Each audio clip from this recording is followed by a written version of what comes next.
Warning. The following show contains explicit language.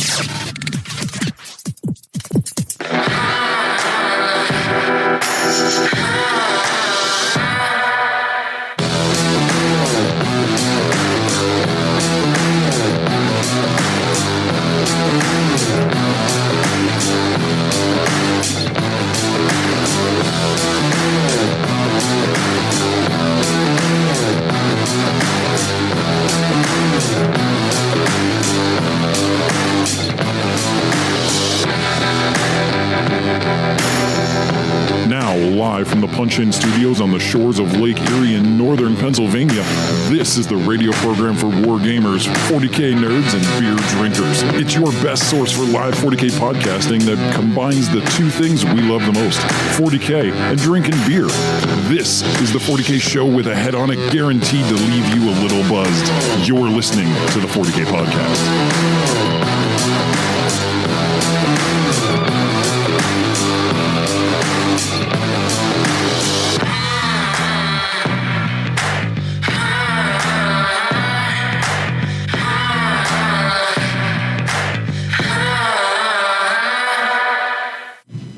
What's up, everybody? Welcome to Thursday. The different time.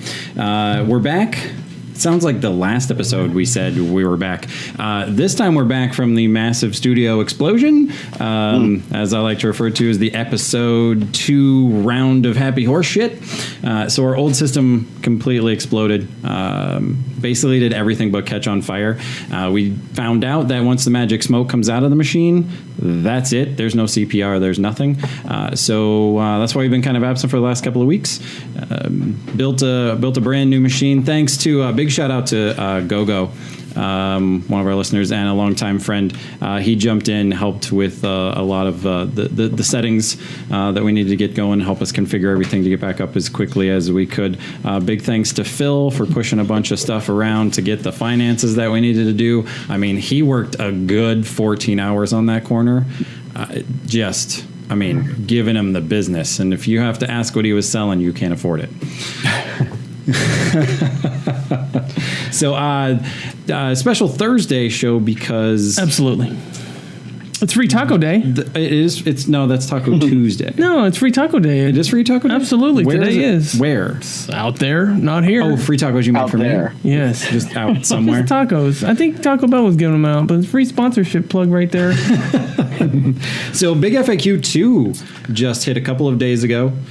We've had some time to digest it. That's kind of what we're going to be going into this almost a special edition episode. Well, now the dust has settled, Spencer.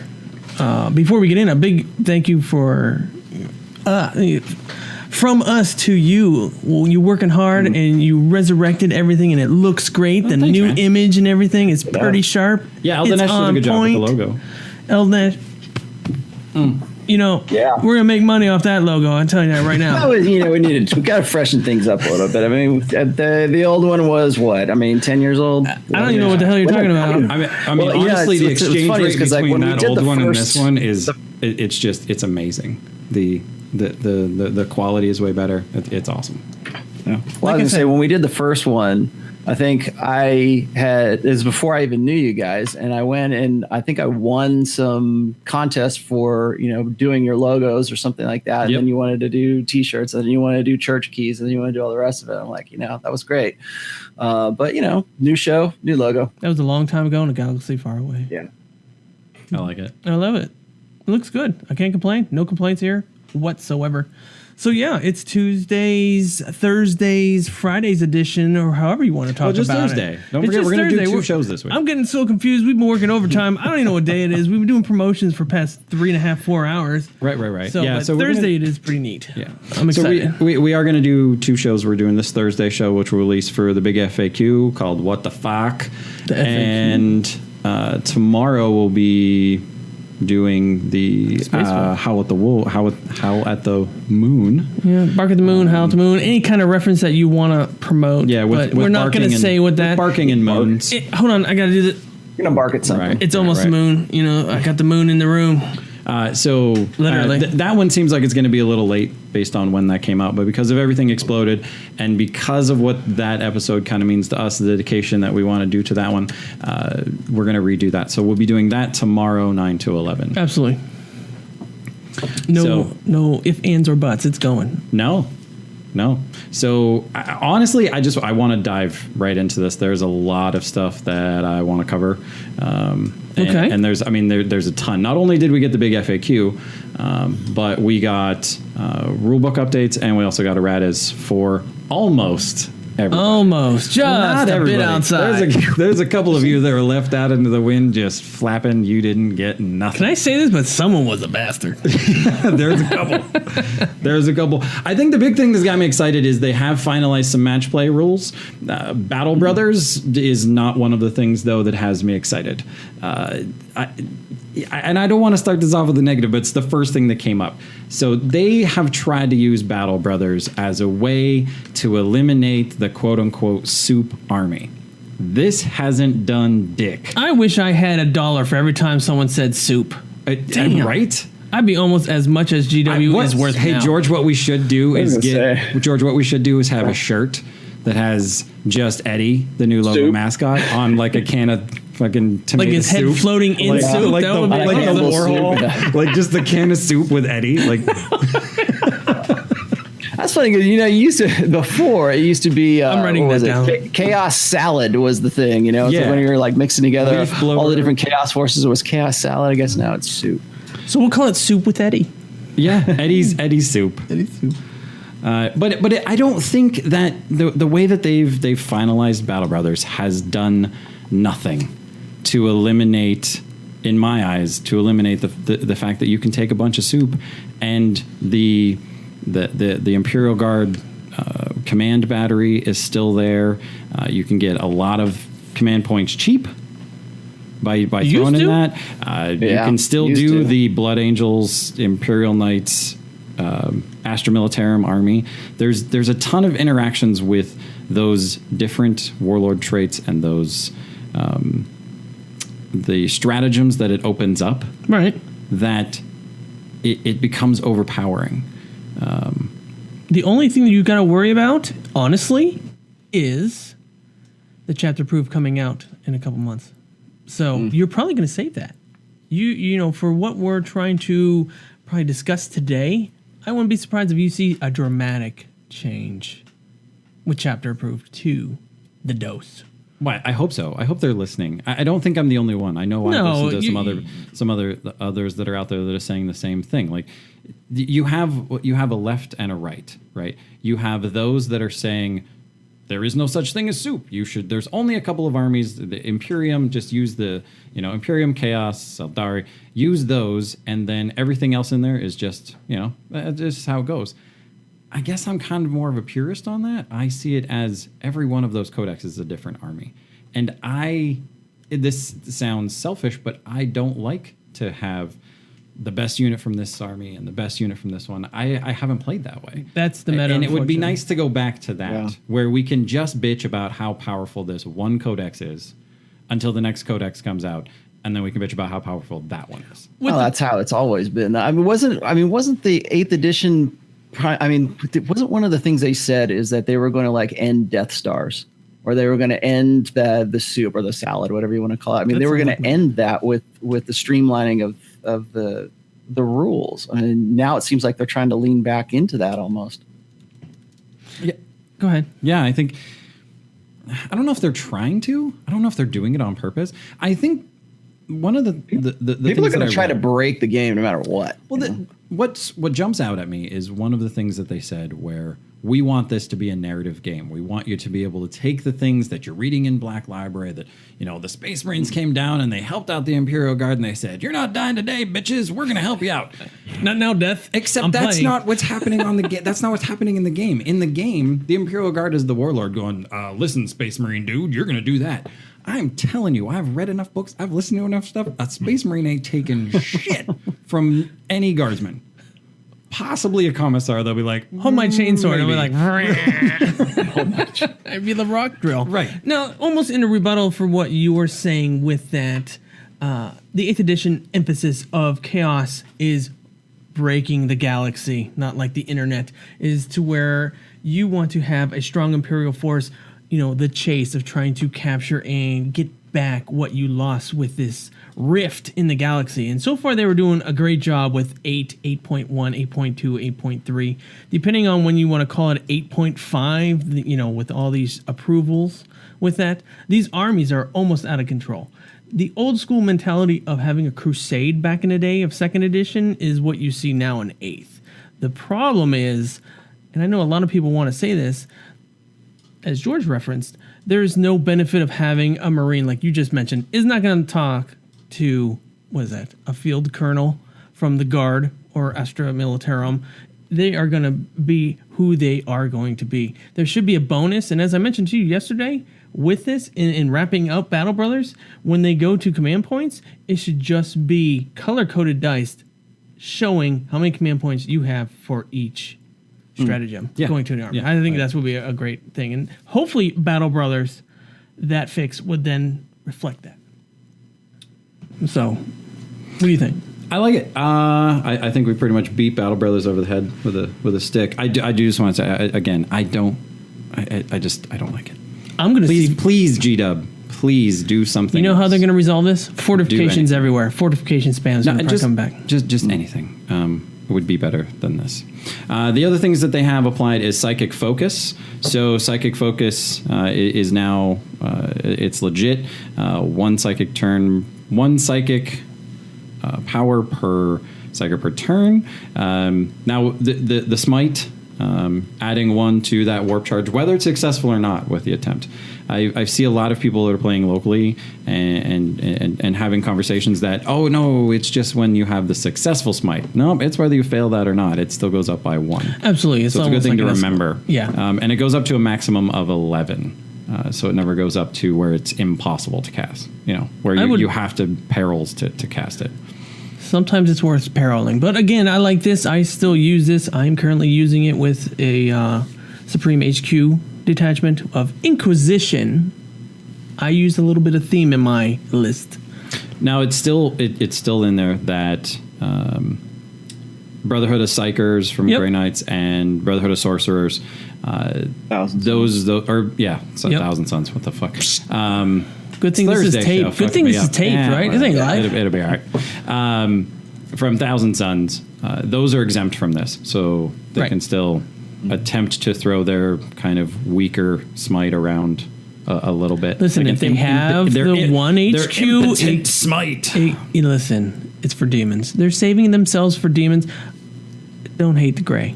I don't hate the gray. We can talk about later about who hates the gray. I have a Grey Knight army for sale if you're interested. No.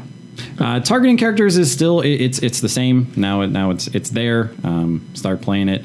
I like this mechanic. Yep. I think it brings back a little bit of 2nd edition Hero Hammer, and allows your characters to exist. And the other benefit, new model syndrome. I can paint a character now, and it's not going to die in 13 seconds. Like, it's going to last at least a turn or two. Like, somebody's got to kill other stuff of my army before he or she kills the new thing that I just put on the table. The only thing you got to worry about with that, Spencer, is airplanes. With the airborne aircraft rules, they go far enough. You could go right behind or off to the side. It's all about positioning. So in deployment, you still got to worry about the ones that go 45, 60 inches. True. Thanks for destroying my dreams. No, I'm here. Feel the truth. That's what I'm saying. That's what I do. Phil, George, anything that you're getting kind of out in your neck of the woods with any of these 3 that have kind of hit? Have you seen? None of these really have been that big a deal. I mean, there's a lot of guys that play Thousand Suns out here, and whack players. I mean, it's not that big a deal as far. I mean, I guess. Not really. I mean, as far as the psychic focus, I mean, not many people are and I'm a little weirded out by this, but not many people are using Magnus right now. I know Magnus is like a fireball or a Death Star in the tournament set, but like just in friendly games, I don't see too many people using it anyways. But I mean, the armies that are going to be based on psychs are going to be based on psychs, and you're just going to be dealing with that, irrespective. But not really. It's all meta. The characters rule is. We'll see. I haven't really had a game where I had to worry about that yet. Yeah, because it's just there. New stuff coming though. That's where I'm getting to. This is the meat and potatoes right now. Tactical reserves. So this applies to everybody, including Gene Stealer cults. And there's a little bit of thing in there saying Gene Stealer cult codex is in the works. So this applies to them as well. I almost feel robbed with that statement right there because robbed. Like someone took my damn money when it happened there because they had the Blood Claw box set, Space Wolves, Gene Stealer cults. Oh, back to back. Yeah, you were thinking, okay, bang, I'm ready. Move the money. Don't tell the ex-wife. I was ready to buy that stuff. Oh, no offense with the Orc guys. Orctober's here, and I still am waiting. I'm like a kid at Christmas. And I don't know when that's coming. Because last edition, and not dwelling on the old edition, like I'm booked for a month. Two of my armies are coming out very soon, and it's like making me wonder what's going to happen with orcs and Gene Stealer cults. I think the Gene Stealer cult will break this rule. You're probably right. Go ahead, Spencer. I'm sorry to interrupt. No, that's fine. So let's look at tactical review. So instead of being set up on the battlefield during deployment, many units have the ability to be set up in teleportariums, high orbit, all kinds of other shit that's available. So when you're setting it up, the change now is in matched play, half the total number of your units have to be on the battlefield, and the combined points value of all the units you set up during that deployment have to be at least half. So the change is they used to do power level, but I saw a lot of manipulation with that power level. Now it's straight up points. So half your units, half your points have to be on the battlefield. I think the last tournament that I attended, I did not actually play. They did the power level, but I can just see a little bit of the manipulation right there of adding 1 or 2 units to get that power level bump. But some people don't do that. So I'm kind of glad that they went with the points instead of power level, and it helps a lot of other people with TOs. The other thing that's happening with tactical reserves is now you can't bring any deep striking, nothing that you've held in reserves can come in until battle round number 2. The dose. You can't put it in your own deployment zone, which I love. I use the tactic a lot. Listen, the Moloch, I might as well just change him into something else. I use that tactic. I think GW hates the Blood Angels right now. They should. They were a dying chapter. That's the only Marine faction I play. I'm sure they do. The reason I like it is because there was a tactic that I was using quite frequently where I would put stuff in reserves. Never worked on me. And because then it didn't matter if I went first or second or not.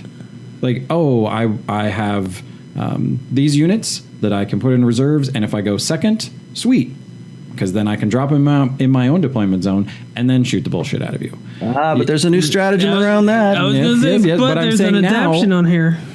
Now you don't have that. So it gets rid of that kind of... I felt it was a little bit... I want to use the term cheeky, but I'm not English. Honestly, so I for what? Yeah, no, it's just a little bit of fuckery to be able to hide stuff up, not in a reinforcement thing, but just to hide it from your opponent in the off chance that you go second and then you're not getting your stuff shot. So there's no real downside for the army that you play. Honestly, that is something that why wouldn't you do that? I mean, you're not here to make friends. You're here to make a tournament. But successful, an afternoon successful. Yeah, I'm with you, but I like this change where you're this both is kind of on the same. I like it. I like it. It comes down next to line of sight blocking terrain from the local events. Because if not, this means nothing. Well, yeah. I mean, you could take that statement and apply it to every rule that's written. This isn't a flat table kind of game. Like, you've got to have good terrain. Stores, friendly local game stores out there, you guys got to have good terrain. That goes probably farther than getting rid of the funky gamer smell. If you've got good terrain, we can probably last a little bit longer. Shit up a stinky gamer, man. Anyways, they still did keep anything that doesn't come in by the third battle round in match play does count as having been destroyed. We are going to talk about there are some exceptions to this. Yeah. Well, not exceptions, but some clarifications later on that you can actually remove units and bring them back in. But this is true reinforcement units that you put before the game started on the side of the table or wherever you decided to hide those units.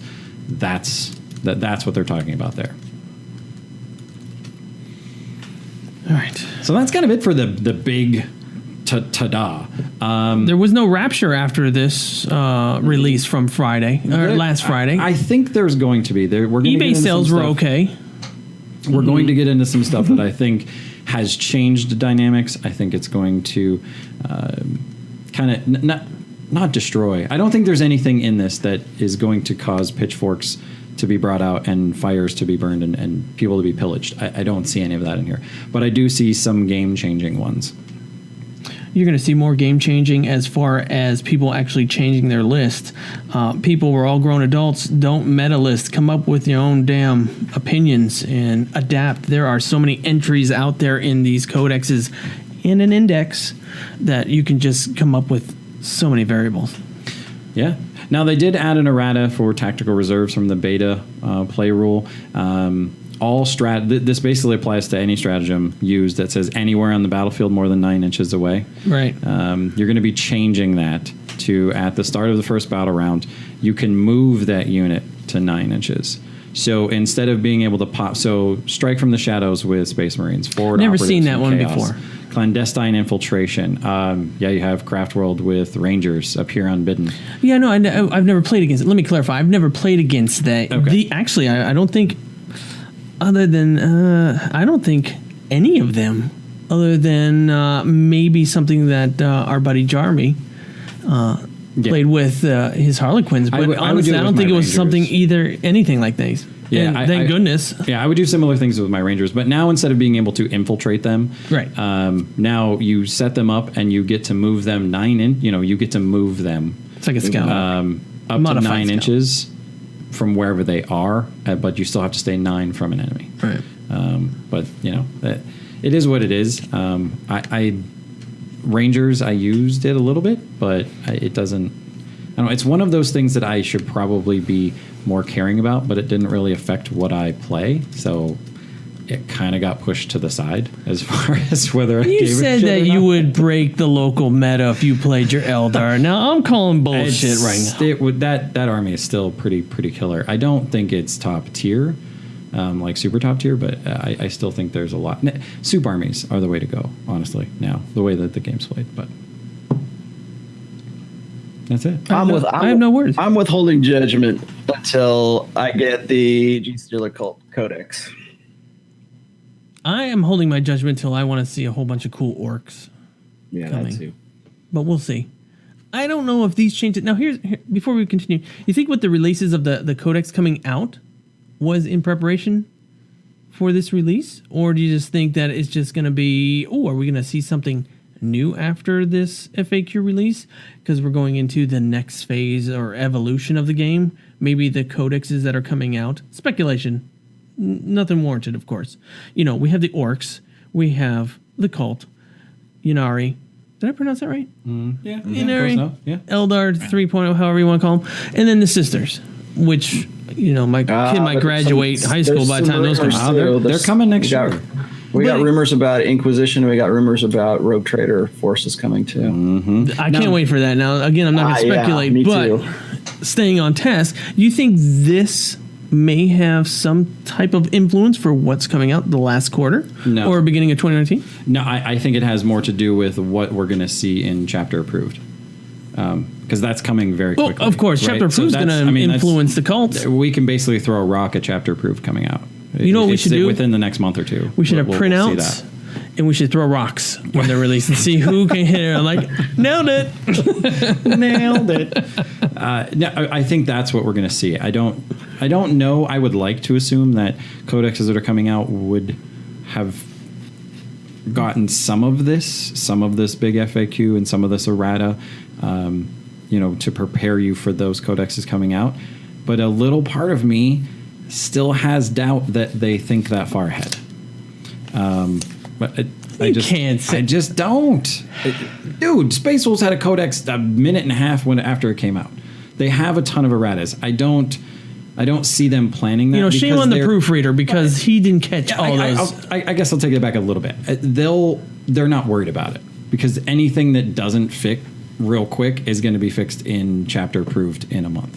Again, even if it comes, look at the translation with the, which we're going to discuss tomorrow with even the sagas. Okay, I get that statement. Okay, from what you said, what we're going to miss, errata, etc. What's coming out now and what you're going to see, I think is, the more I go down this rabbit hole, we could be speculating 100%, and we can do a 180. We can be totally wrong. And then the whole game is going to change. That is the pure beauty of just guessing out of your ass. But the only problem that we're getting into, like with this soup thing, and then this whole thing is, I still have 3 books, maybe 4, maybe 3, just 3 books. Can you count to 4? Yeah. All right. Yeah. So my Nintendo. Just because if I ever owe you $6, I want to know that like at 4. My Nintendo thumb has a problem every now and then. But too much free porn. 90s were just telling awesome. So, anyways, now that we've completely driven that train into oblivion, let's talk about why going second might not suck as much anymore. Yeah. I might start playing Tyranids again. So they came up with. Here's the butt. Yeah, they came up with prepared positions. So for 2 command points, if you go second, right, you can spend that and all your shit gets cover. No, I played that. But that's it. It doesn't stack. So if you're already in cover, you don't get cover. And it, depending on the army, that could be pretty expensive. Now with orcs, that's cheap as shit. With Nids, that's garbage cheap. It's selectively cheap. Heavy tanks, I would probably do that tanks, as well. Vehicles would be the only thing that benefits right now, because of course, as long as it doesn't have the Titanic rule, will benefit a cover. So again, the +1 cover benefit that they will get will pretty much make not an armored unit better or more survivable. Because when was the last time you've seen Razorbacks and Rhinos? Yeah, I'm sorry, what? Right. I went to a zoo once, and I know. Now hold on, I'm not talking about animals. I'm just saying in the Arkansas Razorback. If we're talking about the soup, when was the last time you saw in a soup army a rhino or a razorback, or something like that, actually surviving turn 1 or turn 2? Because guess what? First blood. Yeah. You like my little sound effect? I did. That was pretty good. I wish I would have recorded that. I'm glad it was quiet. I'm gonna go back and find that. We'll use that one again. What's the timestamp? So. The way I'm reading this, though, it doesn't say because I'm going to just check this out right here. It doesn't say that it stacks, though. It's just saying that it's... It doesn't stack. Yeah, it doesn't stack. So it's like if you're playing Tyranids and you've got what you call it, is a Venom Thrope? What's the one that There's shoots a Venom out and a Malon Thrope. I can't remember the Thrope. That one, yeah. The Toxicrene does the same thing, doesn't it? No, the Venom Thrope does that's the not cloud. going to matter. It's not going to stack for that anyways, right? No, but if you get the ones that have the 6+ cover now, with the benefit, or maybe even a 5+ save now, and then you have Behemoth. We'll get the Feel No Pain on 6+. You got 2 rolls now, where before it might not even happen with 1. I like it. This is Theory Hammer 101 at its greatest. I like having cover for Horde armies are going to love it. I love it for Necrons. Yeah. I like that if I go second, I'm standing out there in the middle of nowhere because I got to get there quick because I go all of 5 inches. Have you played the desert table here locally? I still can't move. I play a lot of troops on the ground, very little vehicles. So there's oftentimes I do deploy out in the middle of nothing because I can't afford the movement loss that it would cost me to set up so that you can't see me first turn. This is just way easier. Bang! I'll spend the 2 command points, and I played a game. I will do it quite often. I played a game with my good friend Eric from Buffalo, and I was telling him about the latest change because the release was Friday, and we played Saturday, and he used it with his guard, and it sucked. Yeah, I can see that. So yeah. So moving on, I wanted to talk a little bit about farming. So without farmers, there wouldn't be bread. Without farmers, there wouldn't be beer. And guess what? You ain't farming command points no more, motherfuckers. Yeah. And to a point, there could be a little drought. There's a small drought happening right now in the 40K universe. There's no farming anymore. It's harvesting. You're farming. You have to harvest. Now. You're picking fruit versus just leveling a forest. just clear cutting and taking. You're not in Pandora anymore. Yeah, no, not at all. So, with the exception of like moment shackles, sevenfold chant abilities, Player of the Twilight Warlord traits, right? You can only get one command point back, or gain that command point. You can only do one per battle round. Right. That means your turn and your opponent's turn. So you can either keep one in yours, and you got it. Well, you got one, but it doesn't say you can't try. You can keep trying, but you can only get one.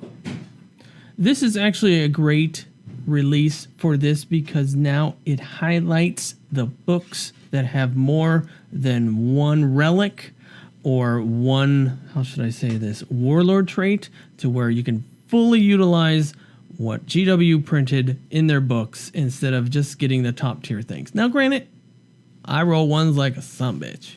You're very good at that. You say pulling a fill on turn 3? Yes. I have choked many times. Now, if I'm Kevin, who's locally, that guy's magic. He's like David fucking Copperfield, okay? He rolls can pull more fives. fives. I couldn't even, Yahtzee every time. It's so bad, his nickname has been changed to Fives. Right. Like, he has that kind of nickname. Like, not from Fives? Star Wars, Clone Wars. Like, he's got that hardcore kind of nickname now. And he's this little skinny dude, but again, this will help open the player's eyes on what they can or cannot do with their book. They're not going to do the meta creep that they see on TV, as seen on the videos all day. They can actually utilize their brain and actually use some other skills. Now, there has been chatter of people benefiting more with the guard brigades, to get all their maximum points. I saw one video yesterday where a guy was talking about having 23 to 25 command points. But yeah, the guy's not going to farm. He's going to utilize. That's what. So farming is dead, but it doesn't matter because you're starting with 24, 18, 19, 30. You have the ability, which goes back to why I hate soup. You have the ability to have so many command points. Right. This is a good step in the right direction. You gotta love the title they give to this too. Tactical restraint. They're like, here, there's 7 or 8 command points you could have. No. Just one, please. Just I'm no restraint here. Only one. We don't want to kill him too bad. Right. Dear God, man, I'll just take the Now, one. you guys are forgetting that GW threw us a bone and gave us some free command points. They gave us some points. So, I mean, well, that's that. They went from 3 to 5 on a battalion. Okay, thank you, sir. Can I have some more? Did it make it better or worse? I think it made it worse. So to have more command points, you get to do more cool shit. But now you can work the system to get even more. And you also have to understand. I think that when they were designing the command point mechanic into 40K, of course, but also into Age of Sigmar, I think they thought that might have been the way around like formations and all of these ways to spam formations in 7th edition. And so if you go and you look at the changes that they've done to Age of Sigmar with regards to command points right now, I kind of understand why they're doing this, because I think that command points almost got a little bit out of hand in Age of Sigmar, and I think that they believe the same thing about 40K. The other point I was going to make is that tactical restraint, they're saying that this is in match play games. Do you think that in just friendly games or in open games, I mean, are we going to be able to still do the farm if you're having fun with your friends or something? Hold on a second, Spencer. Let me take this. Okay. When the hell did you play a friendly game? I play friendly games all the time. I had a friendly game last Saturday with, like I said, my boy Eric. And I wanted to go for the juggler. He was very friendly as he beat your face into the ground. He beat it. You know what I did? What's funny is all my friends insist that my Blood Angels don't get to drop in until the second turn. So. Okay, so you're not going to whoop ass first turn. You're going to whoop ass second. Right? Not now, Death. We're coming. That's all I'm saying. So I mean, see that kind of like defeats the purpose, though. I mean, because isn't GW trying to say, okay, you can have a narrative game, you can have a friendly, just take all your models, throw them on the table, play with the models that you have, right? I think that no matter when, I get what you're saying. When they're talking about match play, that's pretty much what everybody's going to be playing, even in the context of a narrative game or just throw all your models on the table kind of game, people are still going to play with those rules. I think it's almost like don't worry about it. I understand what they're trying to do. They're trying to put caveats in there, to say, okay, this really is only for what tournaments and and competitive play, but it's really for everything else. Well, you can't make fun of rednecks unless you are one, and I are one. I was born. Born urban. I'm too damn dumb to play two different styles of 40K. I can play three different. If you want to play casual, games, play Kill Team. But I can't play. Nah, I can't play narrative and that. then play this and then go back and play like in a serious match play game and not lose my mind. And Phil, you kind of had the same thing. Like you went to that tournament and you had a mindset of I was playing this way, and all of a sudden they flipped the script and you're playing a completely different way. Absolutely. I can't. My headspace now that I'm old, it doesn't fit that way anymore. I need to play one way. Now the attitude in which you're playing, I think, has more. We play we play every other Tuesdays, or we play every Tuesdays, or depending on how it is. We all have a good time. We play sometimes really dicky lists. Last week, 2 weeks ago, we started a monthly tournament, or we play one game a month, and it counts towards a tournament that's going over 4 months. Shout out to Jeremy for running that. But I took the most dickish list I could possibly figure out based on not really what the Necrons could do, but what it could do to the terrain that is available at this store. You were a whack player. I destroyed poor Joe. But we didn't have a bad time. You didn't give him the common courtesy for a reach around. I didn't. I didn't even pull on his hair or say his name. It was bad. But we didn't leave like upset or mad at each other. Like it's how we play. I don't know why I visualize that. Phil and I often have these conversations of are we narrative players? Are we fluffy players? Are we match players? I don't think we're any of those. I know I will never be back into a pinnacle of tournament play like I was a long time ago, a decade ago. We've turned into Obi-Wan Kenobi. You could travel and I could place well. I'm not in that frame, but I'm also not in the frame where I want to go through all of the trouble to pull out all the models that I need for this to not give a shit. To just be like, it's the battle of Big Tooth's blah-de-blah tried to steal groceries from this the person. White Dwarf a couple issues ago had a nice narrative play, which I think we should play one day. I can't recall because I've had brain surgery, of course, but I don't know. That might be a day. I know there is a part of me that will halfway through the thing go, and you die fast. Like, I'm like, finish him. So, I hold nothing against historical gamers. I think I've known quite a few of them. You ever play BattleTech? And no. No. But my point here is for narrative gaming, historical gamers do it all the time, and they do it very well. And I hold nothing against them. Some of those guys are they go all in. Insane. Right? All in. I researched the uniform on this guy for 14 years, and I waited until this brush was available that's only harvested on a llama. On a blood moon, and that's the only way you can get this color. And I spent $17,000 on a drop of paint. But it looks amazing. And that's it. But they set that stuff up. A lot of the guys that I know, they set it up in their basement, and then I'll throw lighter fluid right on it. There you go. So I can't do the narrative, but I feel like I'm a that leads player. That leads to my next question. My next question about and this is my last promise. This is my last question about tactical restraint. Do you think that tactical restraint will, like the fact that you can only get one per turn? Do you think that based on the army fluff that will change? That, no, like, say Harlequins will be able to get this, or like somebody else will be able to get this. It's only going to be for that, because it almost kind of, they basically said, we're going to give you all these command points because you play Harlequins. Like the guy that I play with here, Chris Faulkner, he plays a mixed list of Harlequins and Eldar, and then there's that one rule where you can farm points through the whack player. The Harlequin list. Now, instead of being able to just farm out like 7 command points, and that's like when you roll not just when he rolls, like when you use a command point, he gets to roll to see if he gets your command point when you use that to get it back. So now he only gets that one. But what I'm saying is, like, are there going to be characters? Are there going to be some, like, maybe you're going to get 2? Maybe you're going to, just depending on like the special, based on the fluff, I guess. I know they're trying to reel this back total, in, but do you think that they will like rescind that rule for like certain characters or for certain armies? No, I think what we're seeing is command point inflation. Right. So, hey, we gave you a bunch. So here's a bunch of money to do stuff with. Now you but can guess pay what? Taxes. That shit's going to get more expensive. So they're going to, I see this back and forth of here's a bunch of command points so you can do all the cool stuff that you wanted to. And then, that became super powerful. Sorry about that. Now, instead of 2 or 3, and we're going to get into this later, the 4 command points. In the next 6 years, I think we're going to see 5 and 6 and 7. But so at the same we're still point, play testing for GW. Yeah, but at the same time, I think we'll likely see, I can start out with 40 command points or 45 command points. It's just when their shares get to $4,000 a share, you're going to see the evolution of the game.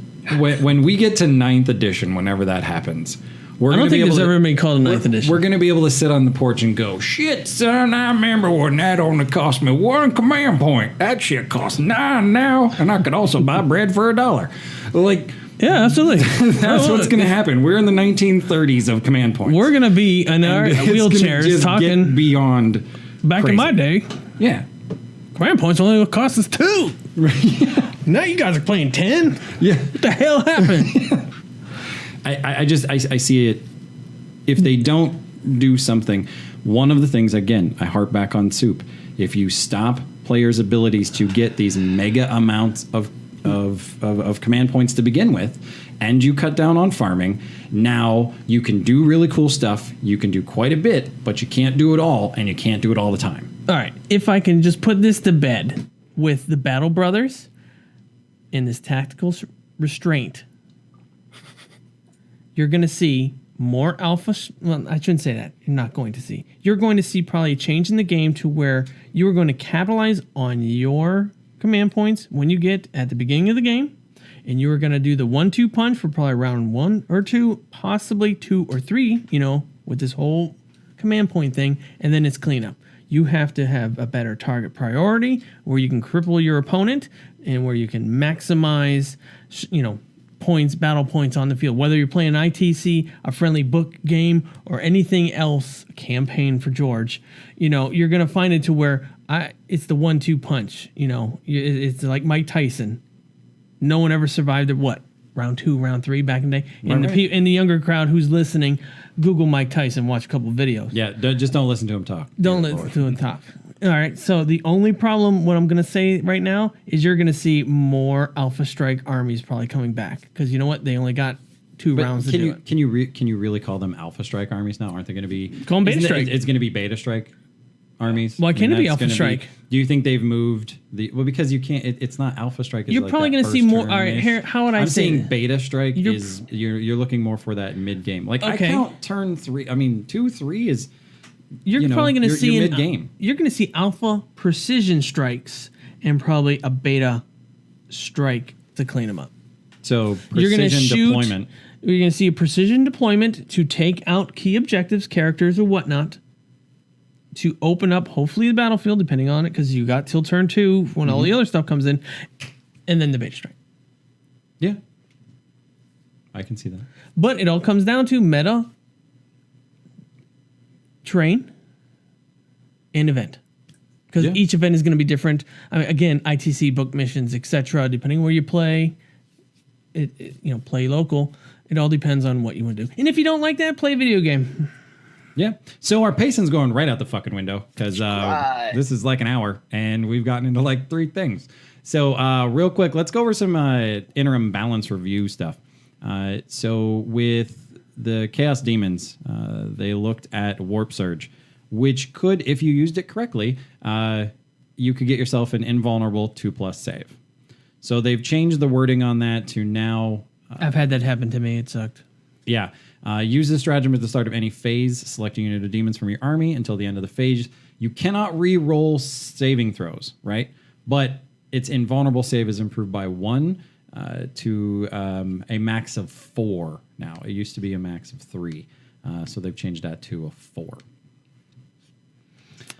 Also, with stratagems, some of the other ones that appear to be too effective, the way they wrote them, George's favorite from Blood Angels, Once Upon a Wings Time of Fire, is now 2 command points. It reminds me of that song on Angel's Wings. And I want to say I think this is solely based on how effective the Smash Captain is. Yes.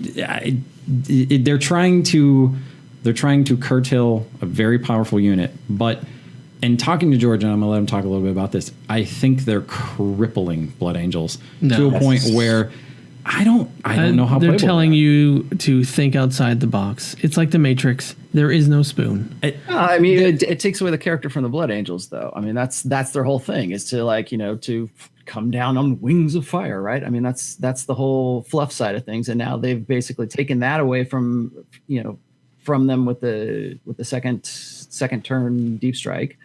And then again, now it's going to cost you an extra command point to do Wings of Fire. So it's almost like I don't know, are there that many competitive Blood Angels players that have been just like spamming this and like really just beaten down the meta because of Wings of Fire? Absolutely. Have you seen the meta on what's been winning? Oh, there's podcasts just on people using that list and bringing it to win championships. Yeah, you're taking 2 to 3 Smash Captains. So that's a direct result from competitive play. You throw in just remember, keep that with the Knights. I'm surprised Auspec's sweep didn't go up in points to counter it, because when you deep strike on a deep strike, you can intercept.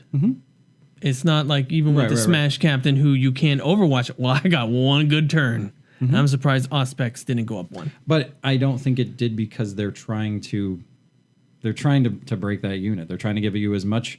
One, it costs more to do it, and now we're not going to charge you more to do some of the things that can counter from it. Yeah. You have all these entries in your codex. Use them. They need box sales for like the Pyrovores. I'm using the Pyrovores. GW hates Blood Angels. That's fine. That's okay. So do I. I think Spencer does too. He loves Dark Angels. I do like Dark Angels. They're okay. I know. So going with what I was trying to tell you, George, so they're throwing Smash Captain in there, and they're putting it with Imperial Knights, which also had some insane stratagems. That was hold my beer moments. Right. So 2 command points for Oathbreaker, which you could re-roll failed rolls of 1. That includes hit rolls, wound rolls, damage rolls, rolls made to determine the number of shots fired of a weapon. Like, that's pretty insane. And that was 2 command points. It's now 3. They also bumped Order of Companions. When that was reduced to 0 wounds for 2 command points, you could get back up. Hold on, I'm not dead. And again, this is at the end of phase, because then you can't just hit him again. Yeah. It's when your army is reduced to 0 wounds. As soon as it happens, bang, Darkest Hour, boom. Did I read this wrong? So what if I wanted to say, hit him again? Here. So use this stratagem when a House Tarnius model from your army is reduced to 0 wounds, but did not explode. So you have to roll to see if you exploded. Roll on a d6. On a 4+, set that model up again at the end of the phase. You are correct. As close as possible to its previous position and more than 1 inch away from any enemies with D3 wounds remaining. But that means you could shoot them and then still go punch them in the face. But for 2 command points, you're getting a Titan back. Hold on. My brain can't multitask at the same time because I'm trying to remember. Okay, so he goes down, say in a shooting phase or even a hand-to-hand phase. Isn't there certain cards to where, is it immediately? Because at the end of the phase, I can shoot again. Or is it the end of the round? No, this is end of the phase. So in the shooting phase or in the fight phase? Yeah, whatever phase it was that he went down to 0, when that phase is over, you can, on a 4+, you can stand him back up with D3 wounds. So say if it was in the hand-to-hand phase, bro goes down. Mm-hmm. Team Gold Carbon. Yep.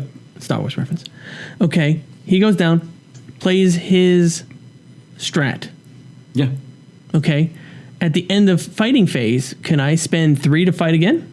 No, because it's at the end of phase. This is the end of the phase. If you go to fight again, you're continuing the fight phase. I thought you can only play the card at the end of the fight phase. Again, I don't have the strategy. No, it's saying. I mean, we could because I'd be like, hit him again, Jimmy. Hit him again. Yeah, no, you're just this is happening at the end, towards the end, but super powerful. 2 command points. I need a Vect card. Vect will not allow that. Also, for Imperial Knights, our Darkest Hour went up. I'm sorry. We totally fucked that up. That was Darkest Hour they were talking about. Huh. I didn't have it in front of me.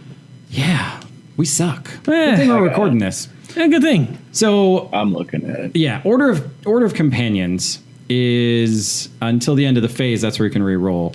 Oathbreaker is use a stratagem before shooting a target for Shield Breaker.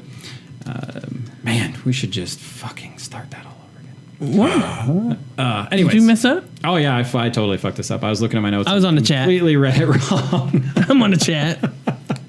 No, Oathbreaker's the missiles. Yeah, so Oathbreaker is the missile system. I was talking correctly. I just got the names mixed up. So we'll just keep rolling. So Oathbreaker is the missile system. Yeah. Order of Companions is the reroll to 1s, and Darkest Hour is where they get back up. So my apologies to night players. Yeah, I just read that wrong. But you're all jacked up on Mountain Dew. I am all jacked up on Mountain Dew. I tried not to drink beer or smoke a cigarette before this app. The final one is Agents of Vect, and I am super glad this went up. It's now 4 command points because I despise playing against this. Kevin. Agents of Vect is yes. So on a D6 you roll, and on a 2 to 5 you get your command points back, but your stratagem doesn't do shit. On a 6 you don't get it, and your command points are gone. This is still going to be one of the most powerful. This is still one of the most lethal stratagems out there. So they've added 1 to the command point for it, but they've also put in a caveat for how you can do it. You have to have Cabal of the Blackheart units from your army on the battlefield. I wonder who did that. To be able to use this. So it has to be there. This stratagem cannot be used if there are no Cabal of Blackheart units from your army on the battlefield, and cannot be used to affect stratagem used before the battle or during deployment. So that's kind of nice. There's a way that you can get rid of this stratagem by killing all the Cabal of the Blackhearts.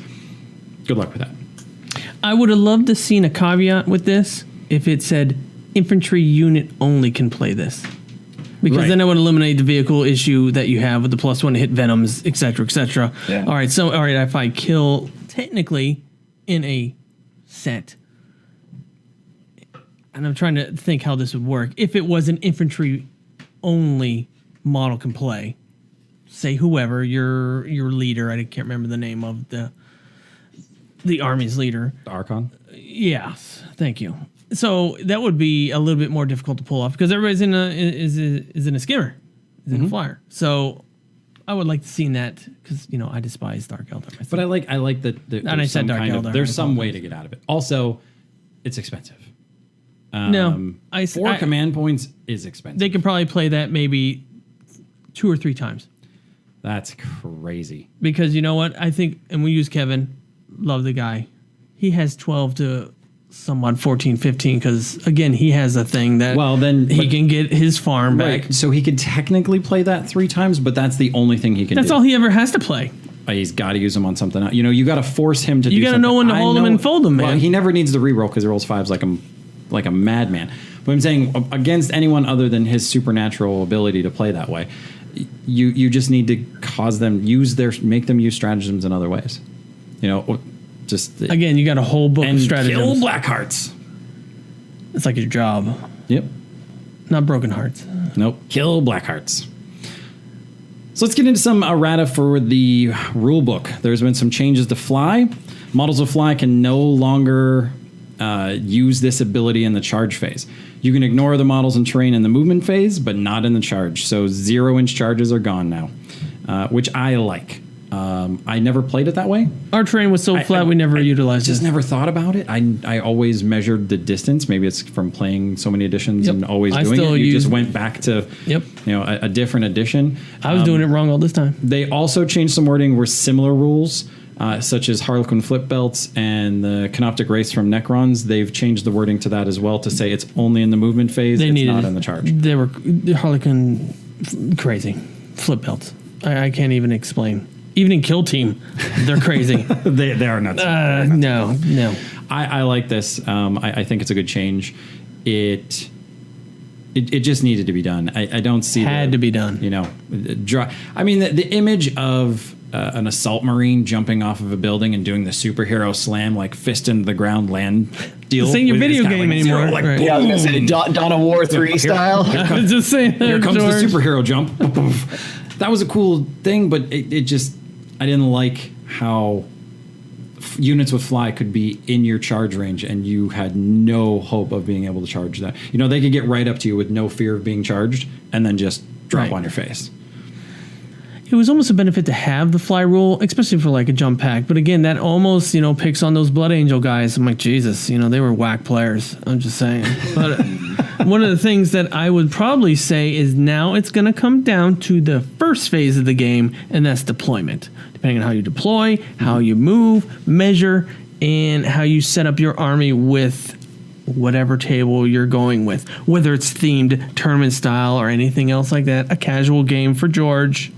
A more intense game for us. It all comes down to how we would want to go up and go, what? I just said it's been a film truth. What I was going to ask is for the flip belts, does that still mean that they can jump over and get into combat with they can still select the models that they want to fight? I mean, because that's technically I don't know if that the only change to that happens in the charge. Phase. The only change that happened to this was that you can't ignore terrain and other models in the charge, but you can do it for moving, but you can't charge through them. This one kind of got me a little weird with splitting attacks. When you pick the target unit, you must also declare how you are splitting fire at the same time. This all happens before you roll any dice. Yeah, I know. I guess they're just cleaning up the fact that, like, tell your opponent everything you're going to do and then do it. Where there are literally people out there, I'm going to select this guy and then shoot at him. No, I don't want to say this. And then, that didn't die, so I'm going to roll and shoot. It said in the book, like, pick your shit and roll. I don't. We have someone locally who does that. Not now. Read words, bitches. I understand that, but it began with a J and it ended in a Y. Yeah, well... Okay. Knock that shit off. You hear me. Now, this one, I do like shooting one-use weapons. We had very heated, drunken discussions about the must-fire all weapons and including the one-shot wonders like hunter-killer missiles. I have 6 of them. By reading the rules as they were, turn one, if you shot something, those hunter-killers were going off onto something. Now they have specifically, I'm glad that G-Dub caught this and added to this FAQ. One, it was a very big argument that we had for some odd reason, even though none of us really use hunter-killer missiles. But that they caught a glaring mistake in the wording, and there was no intention for that to happen. It was funny because a lot of podcasts saw that coming out. I'm like, I didn't know that was in the book. I'm like, you should have been at the bar with us. We turned people who didn't even know about 40K. They were a little iffy by the time they left. They're like, well, maybe because that was a pretty decent. I'm pretty sure I saw a chair fly over there. Absolutely. Again, with the hunter-killer missiles, you need to shoot them first turn because you're dead. I never do. When I played them, I used them as a last-ditch effort of, oh my god, I have no other way to deal with this unit that is in front of me, or I have nothing else left on the field that can take out that giant whatever the hell it is over there.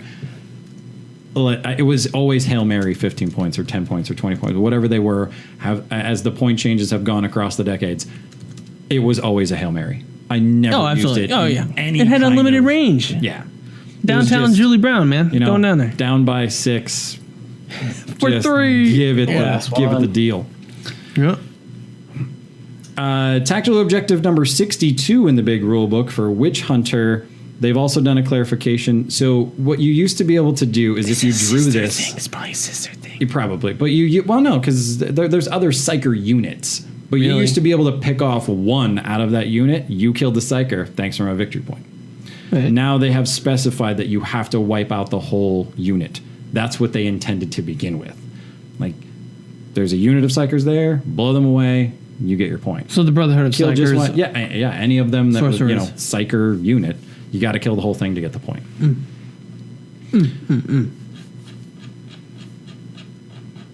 I don't know. What do you think so far with the rules? Would you utilize a lot of the changes, or have you so far? Fly, I've used quite a bit. Well, your Necrons. You hover. Splitting attacks, I use all the time, but I never had to be told to tell my opponent all the shit I was going to do before I did it. So far, there's nothing nothing from these that are. I'd almost agree with a lot of them are the same. In the same light, they also put in here you can't skip a phase in the game. This I've seen happen before. Whoa! No. What? Yeah, because there's some a cheeky thing. It would be almost like when you're going to heroic intervene. So say I have no one to charge. I don't have a combat phase, so I only have a shooting phase. Like your Necrons, you're not going to charge, right? Great. But if I'm 3 or 6, depending on the Space Wolf player, I can declare heroic intervene. I have skipped shit by accident. Like, I don't think about the psychic phase, but that's not intentional. But now... Would you get disciplined? But I didn't see... Like a yellow card? No, well, it seems like if it's in this, that people were doing it for advantage. Like, oh, you have stuff you can do in the psychic phase? I'm skipping my psychic phase. I don't need that shit happening to me today. That's Not how this seems. Maybe I'm misinterpreting, but I'm looking There's for a probably reason some type of why weird this would be in shenanigans. here. The heroic intervene is the only thing I can think of. I never even thought of that. And I play, I have a World Eaters army, and obviously there's no psychics at all in that. And I've never really thought, I mean, how would you get an advantage out of it? Well, one of the examples that has been thrown around is if you have a stratagem that you want to use in any psychic phase, and you're prepped to do that, you can't. Your opponent can't be like, "No, man, I'm skipping the psychic phase. Good luck with that shit." You still get it. Super cool. Next one is weapons versus strength. Doesn't have a stat. I like this change a lot. You use toughness instead of strength. So there's no more claiming that weapon can't hurt me because I don't have a strength characteristic. So if anything that attacks, web pistols, webbers, death grip stratagem, those go against strength. You just put toughness there instead. Right. Instead of claiming, I'm so weak, it won't hurt me. No, you got toughness. That'll right. Now, backtracking, someone in the chat, Roka, if I can see, bad color in the font, says heroic only happens if there is a charge in the charge phase where it's almost a react. But yes, if you're saying, well, I don't want to charge you because... We're gonna get into that. There's changes to heroic intervention. We're gonna get into that. Well, I understand that, but I'm just saying that's what I was saying. Yeah, but that's so it was addressed in case we were missing. We will be going into that, but first we're going to talk about re-rolling D3 damage. If you are going to, if something does require D3 damage, you get to re-roll the 1 and the 2. It's the result of the D3, or buy a D3 from somewhere and roll that instead. They're like $1. Get a couple of D3s. I think they break up the game a little bit. It would be nice. I have 4. It would be nice if G-Dub actually, here's supplied the dice D3s. set, here's D3s, here's D6s. Well, they can. You can use the old jam dice. Yeah, but Yeah. I guess I want to buy really expensive dice for no reason. So G-Dub, if you could come up with some D3s, that'd be sweet. I mean, you came up with D10s for wounds. I'd like to be able to charge me $25. I'll get D3s all I'd like to day. be able to buy a couple of D3s for like $75-$50. Brilliant. Just wait for the next new army to come out for their custom dice that are $20 a piece. Make them different colors. Yeah, I just want I haven't bought custom dice from G-Dub in a while, but are they still doing the symbols on the ones? The Kill Team ones, I just bought 2 packs. Yeah. There's 1s and 6s. I'm like, I have no that's clue more confusing. what is what. I never understood the symbols on the ones. Like, oh my god, this symbol came up. I'm so fuck, that's a Remember 4th edition? Go buy the Zinch dice. You'll be confused. Oh yes, the Zinch ones. They just constantly change. You're Well, like, they no, have that wasn't a 1. They have That's the a chaos 4. symbol and then the Zinch symbol. Yeah, but remember the old remember the old 4th edition black Aquila dice with the bullet holes? I still have them. The ones The are the Aquila was a Aquila. 1. Yeah, and you'd be Right. so excited. You're like, the Aquila. Fuck you, Aquila. That's a 1. That's But it not what I will let wanted. you know, it helps you out with today's aura abilities for your captains, commanders. That allow you to reroll 1s. Yeah. So you can easily identify the Aquila ones. Yep. Moving right along. Same stratagem, different codexes. Such stratagems can only be used once per phase. So this ain't Oprah. Yeah, we're talking if you have in the Chaos Codexes, in the Space Marine Codexes, they have the exact same stratagem.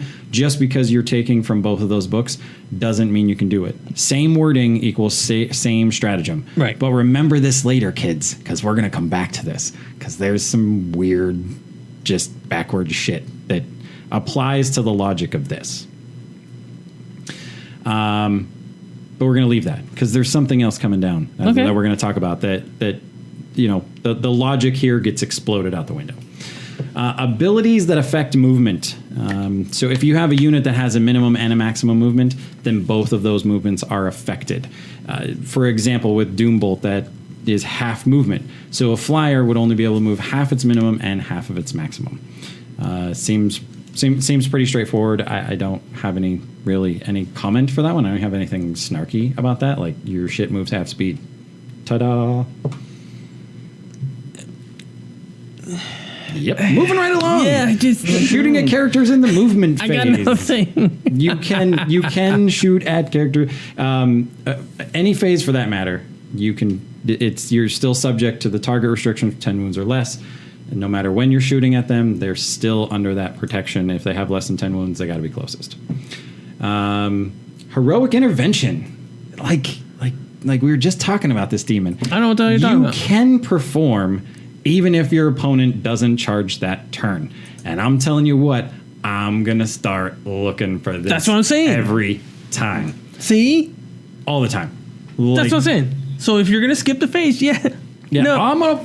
Hold on a second. Yep.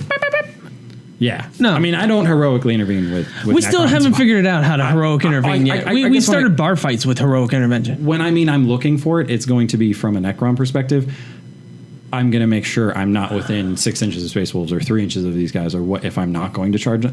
I want to make sure it's something to avoid. And you can't ever intervene in your own turn because you shouldn't. Where is that located at? We have a listener who wants to know. What, the heroic intervention? Yeah. It is in... Was it in one of the... Warhammer 40,000 rulebook FAQ. Oh, okay. Under the heroic intervention. Teleporting around the battlefield. If you have a rule that lets you disappear and then reappear somewhere else, like Infinity Gate, Veil of Darkness, when they pop up wherever they popped up to, they count as moving... for firing heavy weapons. Yes, needed. Which doesn't affect me from a Necron perspective, but for other things, yeah. Now, when it says as moving when firing heavy weapons, of course, I'm assuming that would negate I have a unit that's a mixed unit for using Death Watch. Mm-hmm. If I am teleporting onto the field, the one unit negates that, I'm assuming that still stands. Mm-hmm. Right, okay, so. Yep. Does that apply to teleport-like abilities too, so like Return to Shadows? Anything that lets you disappear and then reappear. So if you completely come off the board, and this isn't like jumping in a transport and jumping back out. If you pick them up and there is no measurement of movement, I'm gonna put Eddie and his friends right here. Makes sense. I'm gonna put Trooper Joe. Yeah, right. It all counts as firing heavy weapons. Mount attacks. You can only use the mount's attacks for the mount's attacks. But yeah, crickets. Like there's a lot of things that I'm like, when I read that, I'm like, well, yeah. You can only roll ones on a Friday. You can't transfer the attack to the character, some other cheeky shit like that. But so that means this. Sometimes I read FAQs like warnings on stuff, like warning. Don't stick your finger in this electric socket while peeing on that electric fence. If that sign exists, that means some dumbass has done that and has sued somebody and they've gotten a lot of money. No, you can't be making fun of people who've done Caution, that. Don't put this hot coffee in the middle of your lap because it's going to burn your junk off. I'm telling you. Somebody did that. These FAQs, that means someone was trying to argue in a way that they attack. went, you're right. We should put this in the FAQ. So pretty much that would never happen in a friendly game. I don't think it happens in a logical game. I would table flip, but if I could lift it, I don't. What mount would do that? Would that be almost like how they made Chariot? If you're talking about the Dog and Pony show, all right. So they like Tooth and Claw; those are attacks. Okay. So people, apparently, a lot of them, because these are frequently asked questions, were trying to say that it just gave them attacks to the character so that they could use them instead. Okay, so the 3+ attacks. Yeah, so like this, like the I'm running Thunderwolf 8 was as like, no man, here's my teeth. Go ahead and bite him. Like he had dentures or something, and you could just take them out. And I can see that. Just roll different color dice. what? No, you just it's a different attack. That's what I'm saying. Use different color. Yeah. Friendly models. So models like teleport homers and infestation nodes, and my favorite little watcher in the dark from Dark Angels. Those aren't friendly models, and they can't hold objectives. They should, because they're fucking placeholders. No, dude, they should. I think they should. They're just a really cool ass token. That's all they do. I'm just glad that I'm just glad the infestation nodes were finally used, and I like the rock. Finally, we're able to use the it. Tyranid sphincters. Yeah, that it were like the butthole of the Tyranid. Yes. Man, they cannot do Tyranids correctly. God. Every time you play one of those, that song, and I wish I had it. I'd play it right now. But Butthole Surfers, like that plays in my head. Just watching your little Gribblies, your little just come out of the Yeah, you always were scared. My table is you were shitting scared. bugs. Yeah, you were scared back in the day. So that gets us about halfway through. We're going to take a really quick break. When we come back, we're going to be talking about some missions in the 40K rulebook, and then we're going to get into organized events, followed by digging into the individual erratas that were released and that weren't released for some of those armies out there. We'll be right back. You only need 2 things to make your army look awesome. Custom Stencils airbrush set and our stencils. Now prepare to serve the Lords of Painting.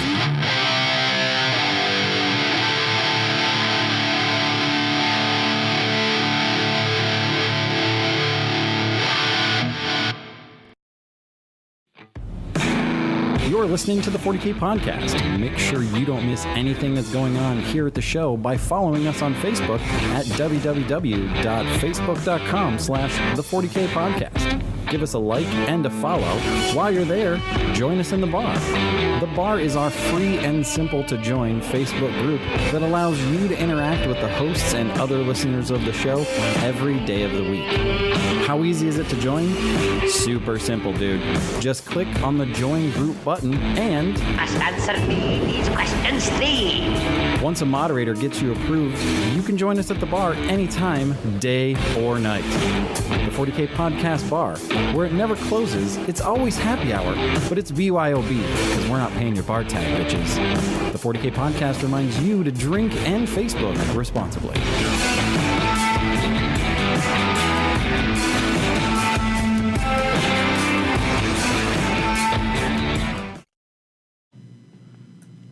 How about now? How about now? Anything? Boom. Boom, boom, boom. All right. We paused? No, we're not paused. Nada. I just, I don't know if it's going to... Does an Eldar Warp Gate count as fortification? No, you can't, I think I don't know. Are you muted? Now that I think about it. No, I'm not Well, you muted. can hide I don't behind have it. any mute. We are rocking and rolling. Oh, what we got now? Now? Yeah, we're good? You can hear me? Did you forget to hit the button? No. I got shit going. Boom, boom, boom. There's got to be one ghost in this. Ghost in the shell. Anyways, if you didn't hear that, I'll say it again. Fortifications can hold objectives as long as it can be counted as friendly. But I'd love to hear what lists have friendly fortifications in them. Let me know at info@40kpodcast.com. Hit us up on Twitter, the Facebook, join the bar. Any of those things, comment down below if you're on the YouTube. Let me know. I think I for don't the know. I'd love to proper hear from you. grammar, everything is friendly. So, No, this isn't a participation trophy. well, for the nice, the friendly gamers. It's for the Georges of the world. Everyone. the Jorges. I put a happy little, like he's painting, and he's like, I put a happy little fortification over here and one over here. It's your little world. Hey, I would love George that. is the Bob Ross. I'd love that. Okay. Lost me. I lost it. Everything's right in your world. You know what? That's so messed up. I can't do it. I love Bob Ross, man. I love him too. He's a great dude. dude. Mellow you out more than painting miniatures. And I think the guy Bob wasn't he Ross. drill sergeant? There's back in the day? there's a brewery.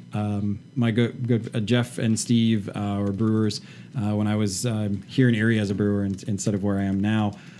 In their brewery, they have a cardboard cutout of Bob Ross. So you can go there, you can buy a beer, and you can hang out with the cardboard cutout. People get their pictures taken with them all the time. I had my So picture. I have met Bob Hey, on my Ross's birthday, cardboard I cutout. had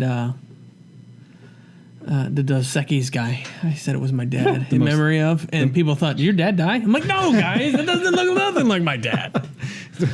Your dad is the second. He most looks like interesting me. man I'm in the world. prettier. I don't know what I'm saying. I'm more pretty. So moving on, for organized events, putting on the splits. If a unit can be taken in multiples, so for single selections, they can be split up later, like Carnifexes, Lehman Russes, Basilisks. Yeah. Should you take 3 of, and then they go and do whatever they want. Each of those selections of 3 count as 1 when determining the rule of 3. So you can take 9. We knew that was it. Yeah, that's everybody just knew that was it, official. but now they've It's they've official made on it paper. official. Also, these are not the drones you're looking for. If you take drones as upgrades for Tau units, they're not counted as an organizational slot or an organizational slot choice. I.e., they're not fast attack. Honestly, we know how much I love Tau. I give two shits about this. I'm gonna say it. They're Taurific. Oh, good God. I'm going to punch the shit out of him. Same is the same, except now not all of a sudden. So remember back when I said, hold on, kids, when we have stratagems that are worded exactly the same, we can't use them in tandem? Well, in a spectacular 180-degree turn from that logic, that does not apply to demon princes from different codexes. You can take as many of those bitches as you want. So you can take 3 from Deathguard, you can take 3 from here, you can take 3 from there. You could have 12. So on one ruling, But would you, ruling from the Games Workshop Superior Court stated Would you really? that if it's the same wording, you can't do it. And then they went to lunch and got shit-faced hammered with other people and read the same thing related to another point, and in the reference went, oh, no, that's completely okay. It doesn't make any logical sense. Which one is the way that they were thinking? Like, you can't even go as intended because now I you honestly, don't know what in that point of view, sure. But you're not going to have anything else. But I mean, do you need it? But no, it's not a matter of would you, should you, could you. It's a matter of can you. So you can't use stratagems that are exactly the same wording, but you can use demon princes from all over the place that are. It's a logical thought pattern that I don't understand. That's not helping with trying to, in those points where you need to kind of look at what was intended. You can't use these 2 examples because they are completely Moving different. on. I don't even know. Anyways, as a point of note, Kill Team also got an errata and designer's notes as well, but we're not going to be going over that in this show because there's already a bunch of shit to go off.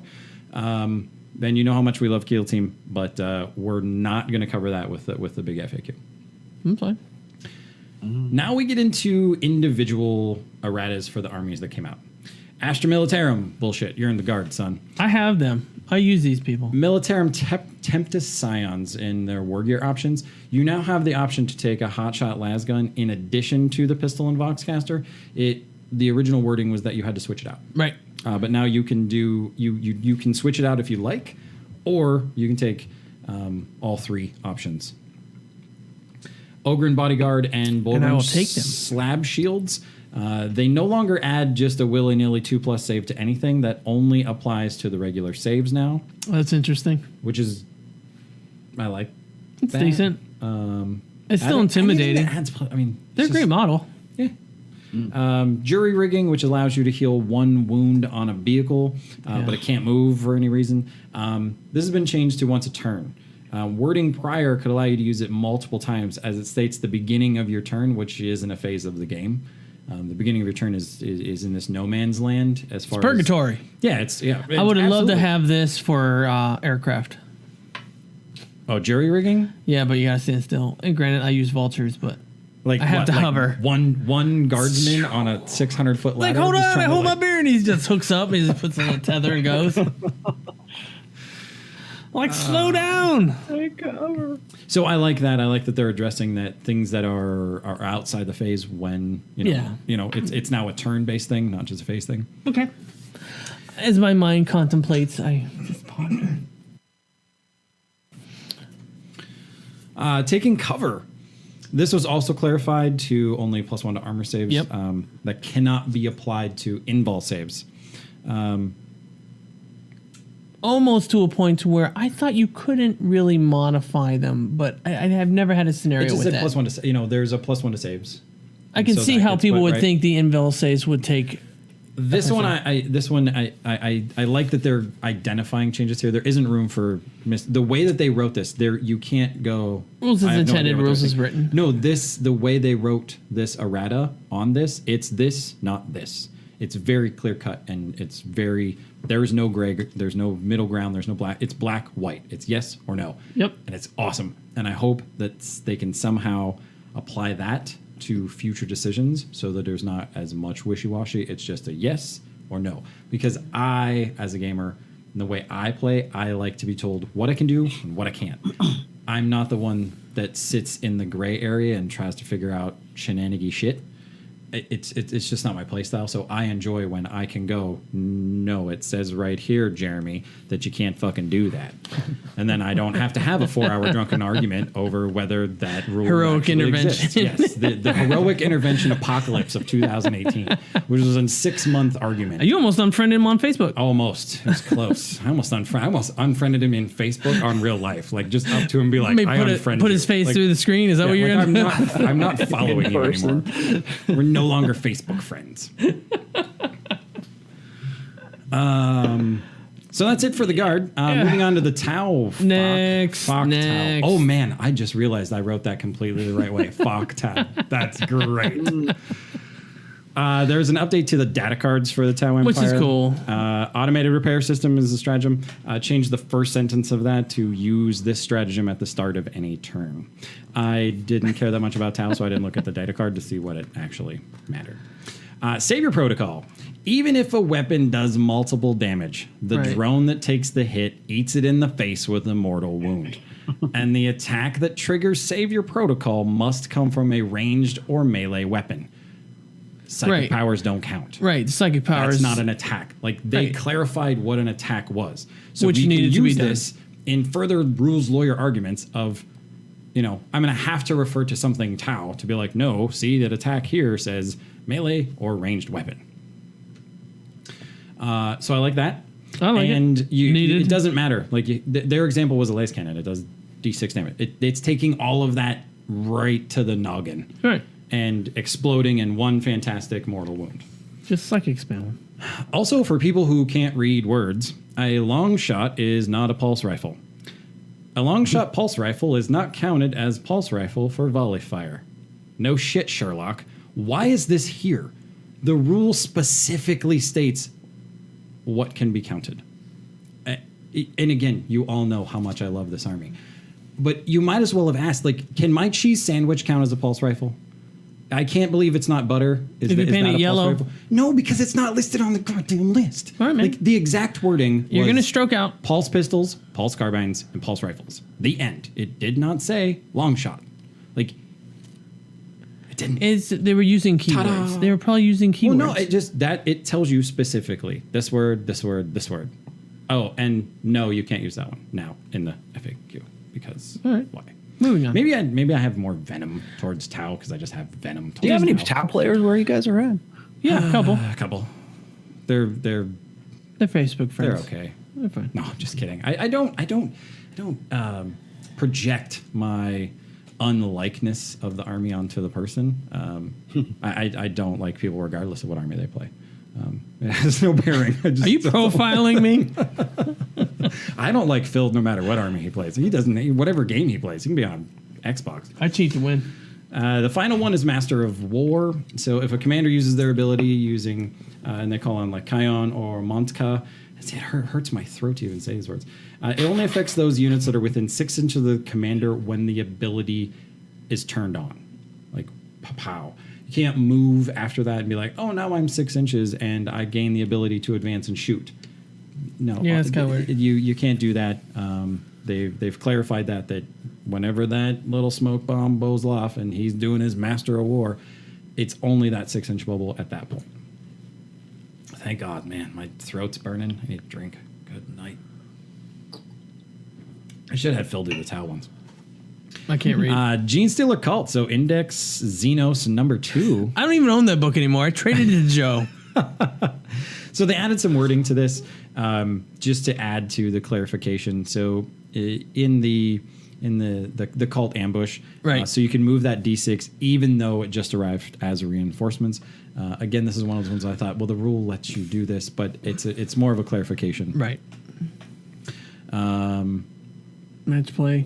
Yeah, with that using the stratagems like Return to the Shadow stratagem to remove your Gene Stealer cults, like we talked about before, it's not gonna destroy them. You can do that jump around. That's another like teleporty ability. That has to be a caveat for those type that yeah. Type Well, of it's army. also very similar to Eldar have Skyleap, right? So they can jump out at the beginning of the moon phase and then they can come back in. Still, the Moloch as gets children, screws. Good. Why? You can only use it for one turn for 100 points. Yeah, true. I don't know.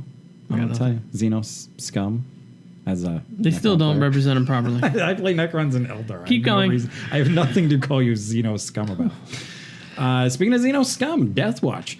So they have these targeting scramblers. I do have those over there. These can only be reused to remove marker lights after the entire unit has shot everything. Yeah, I love that one. So the way that the marker lights were going is that you shoot those first so that the unit can get the buff, the bonus. And the way the wording was before, you could go, nope, those marker lights don't kind of use my stratagem now. Wipe them out. So the unit that shot with the marker lights gets the benefit, and then the Death Watch can get rid of the flashlight marks. Almost a nerf. Sucks. Yeah. Space Marines, you can't bring back baby.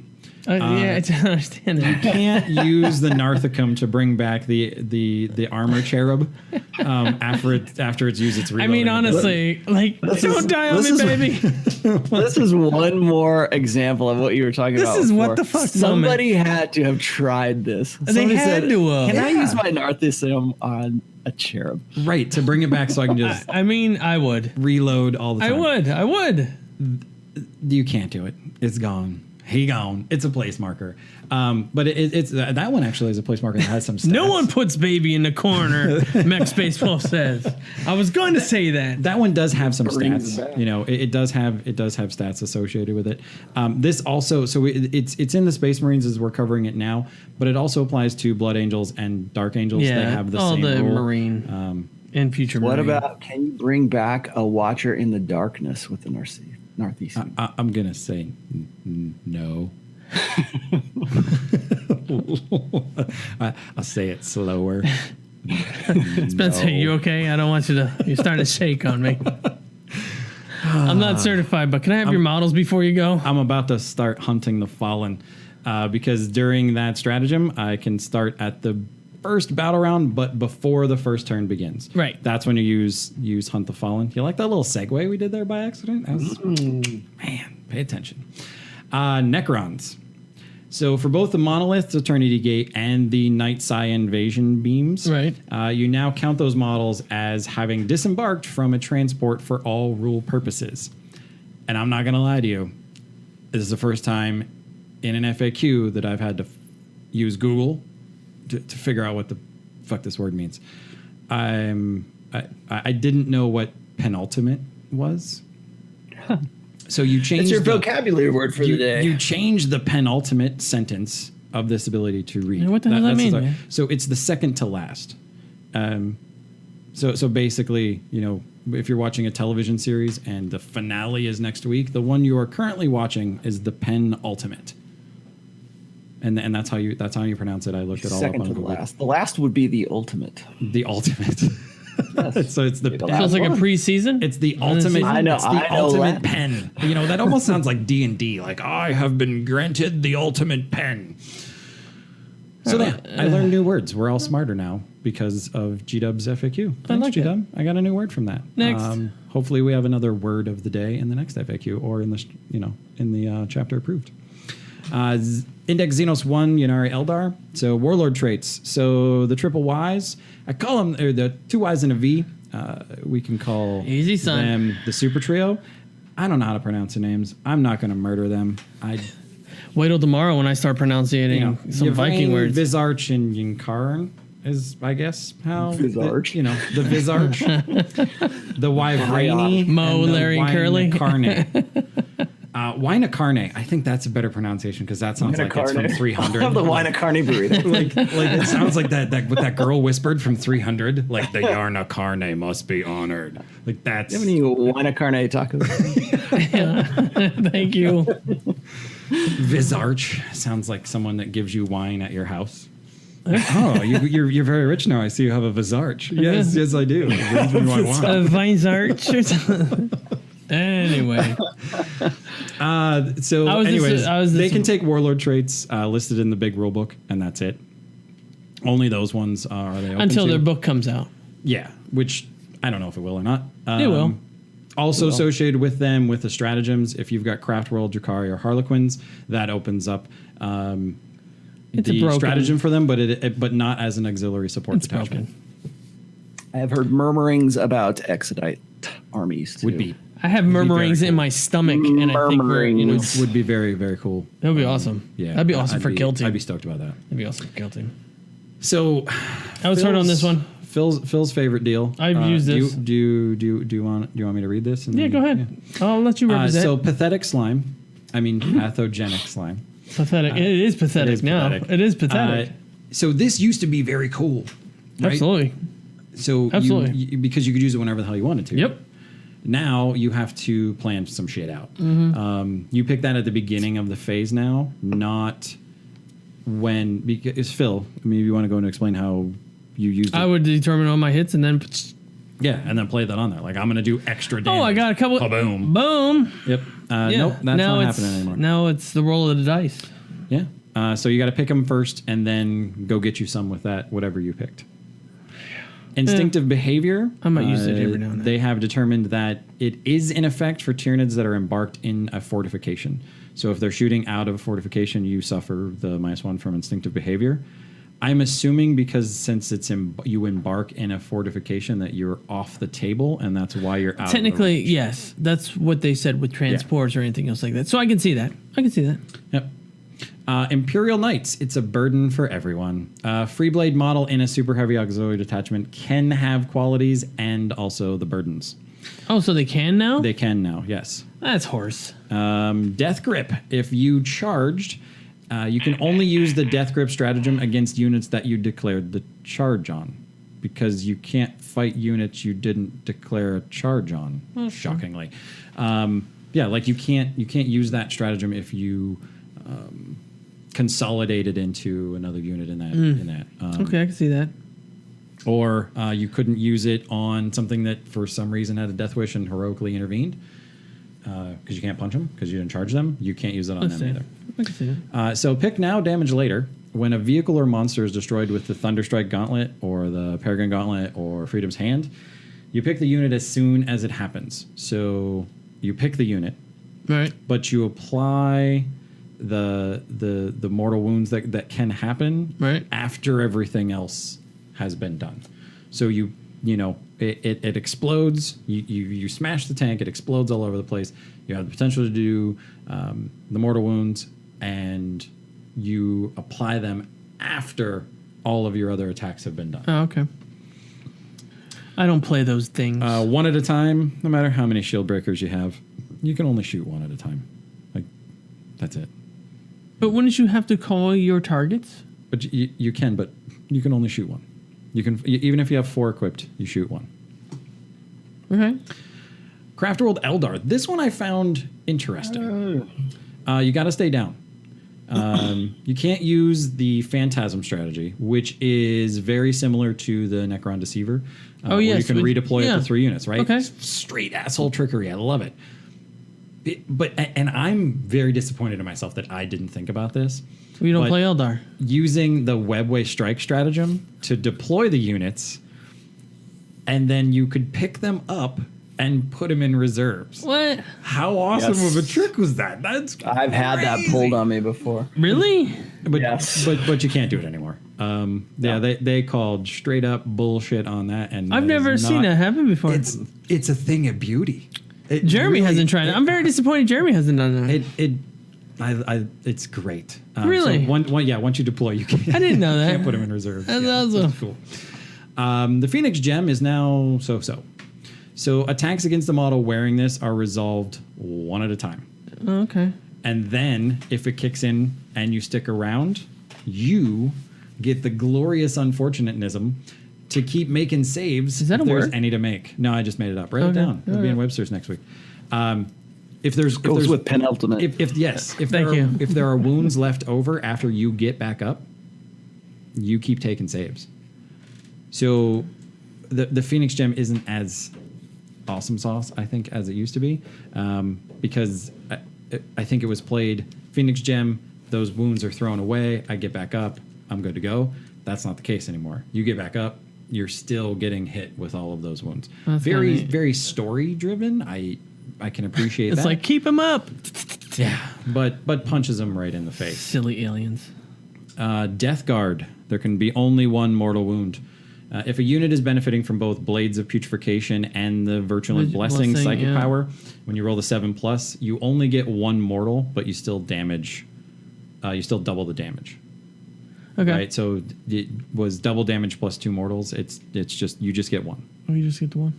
Well, it's almost like the Reaper, where you'd have to, double. If on a 6, you doubled the damage, and then you had Toxin Size or something like that. It always was. Yeah, I can see that. Moving on to Drakari. The who? What?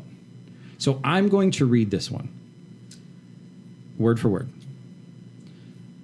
The Vexeter Mask Relic can force a charging unit to attack after all other units have fought, unless that chosen unit has an ability that allows it to fight first in the fight phase, in which case it instead fights as if it didn't have that ability.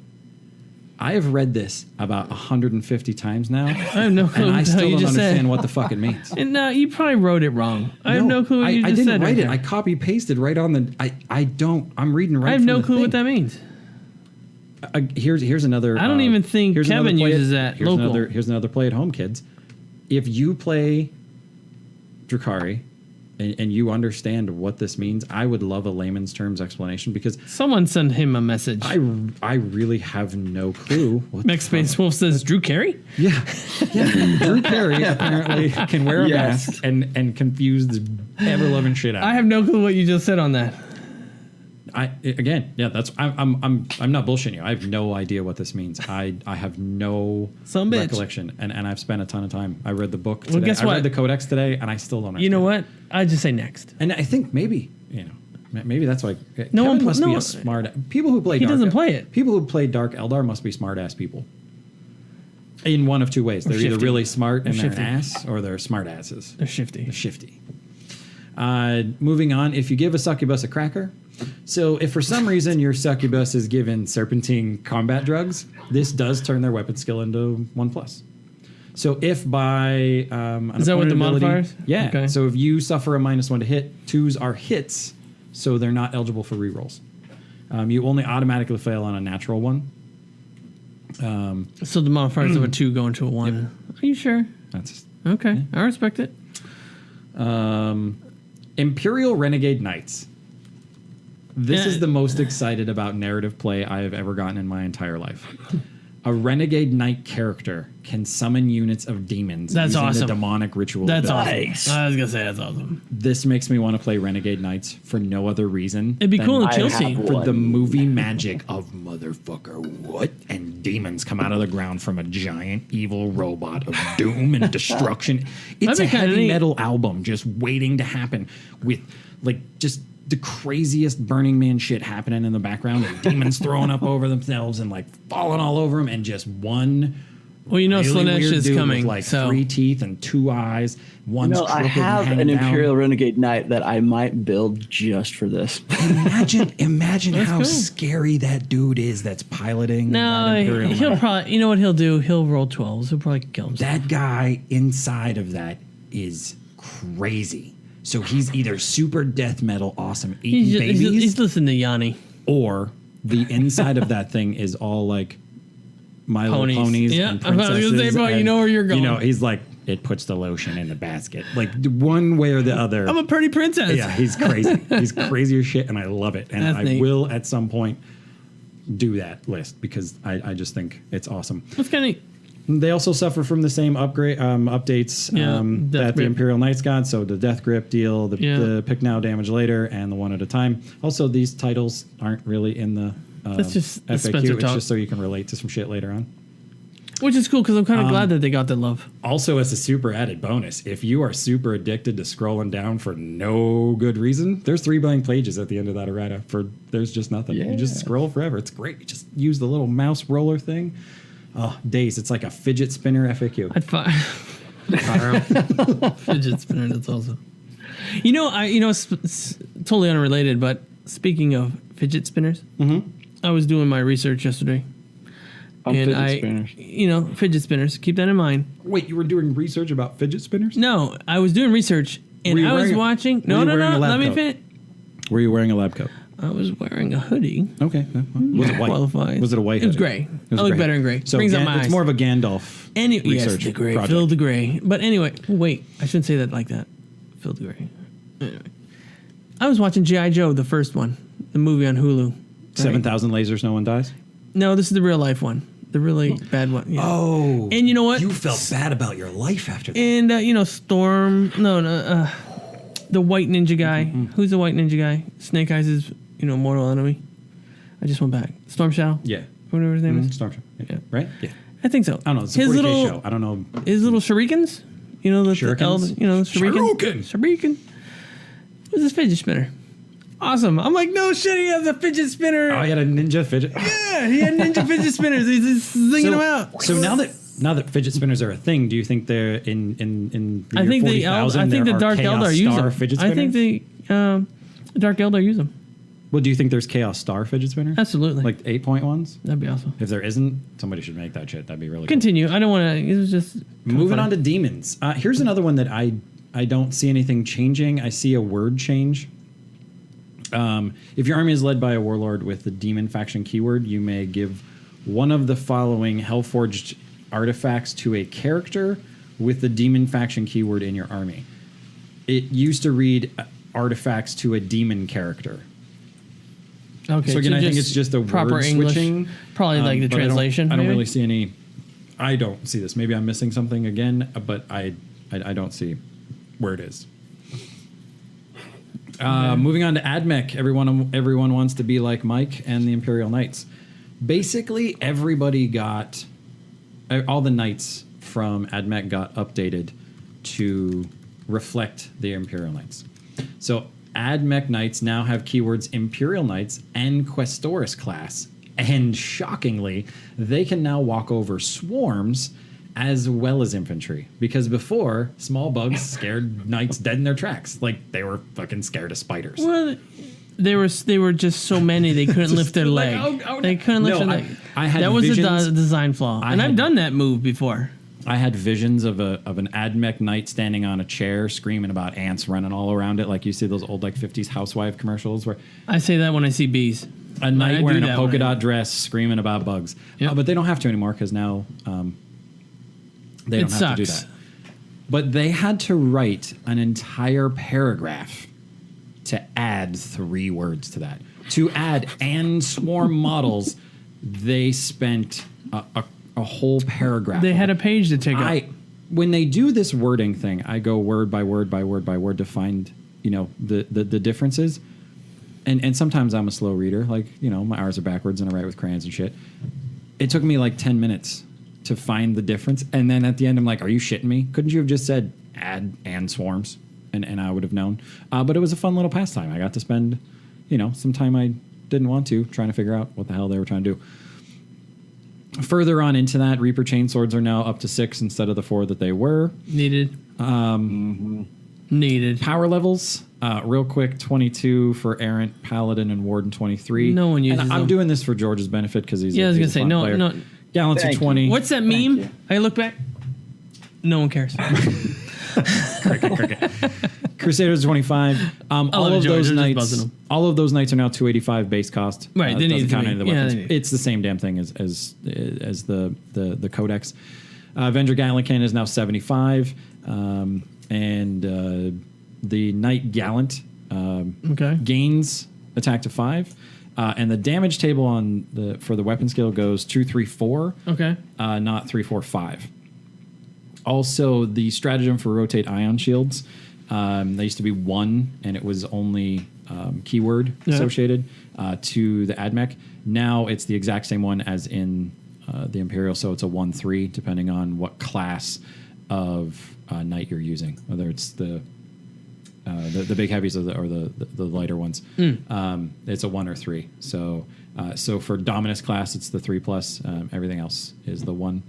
And it affects all Imperial Knights in AdMech, not just the Quest or Mechanicus ones. Oh, okay. So it adds the +1 to an invul save to a max of a 3+. Now we're getting to the nitty gritty. Bringing up the ass end of everything. There were no updates for the following codexes. Another fat kid got picked last. Custodes, you didn't get nothing. Chaos Space Marines, y'all didn't get nothing. Thousand Suns, you didn't get anything. And Occupying the Basement like the Baltimore Orioles, batting 285 with a 300 win percentage is your favorite and mine, the Grey Knights. They haven't gotten an update since 4 of 17. You know, I think I'm going to use those for Space Hulk. Shit about the Grey Knights Codex, and they're going to come back. They're going to come back. They're coming back. They need help. Like that army specifically, very elite and needs help. You don't see it anywhere. Them and Death Watch and everything else. I mean, you put yours into stasis cryo mode. sleep. I'm going to use it for Space Hulk, I think. Yeah. Something. So I get the itch to make the Grey Knights good again. Yeah. I would say great again, but that would be a great campaign. Make Grey Knights good again. Make the Grey Knights great. GREYT. We have a rally on Wednesday, 7 o'clock. Well, that's it. That's kind of crazy. Great job, by the way. I noticed your medication kicked in. It did. 3 beers. 4 there was a couple later. Listeners that were typing in the chat concerned. That break. So I was wanting to just bring attention to you. What had happened was some blood got into my alcohol stream. Oh, I see that screws me up every time. So during the break, a couple of beers. It reacted. Good to go. Thanks everybody for hanging out. We are going to be back tomorrow. If you're watching the live show, if you're watching anything that's recorded, tomorrow is not going to make any sense to you. But we will be recording another show. Fabric wrinkle in time. And we're going to be making up for the one that we missed last month, so that we'll be on. We'll be back on track. So episode 3 will be Space Wolves. We will see you guys tomorrow. Thanks for hanging out.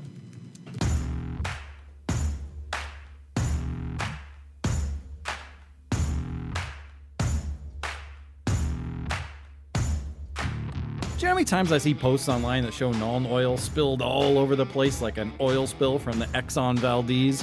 Way too many.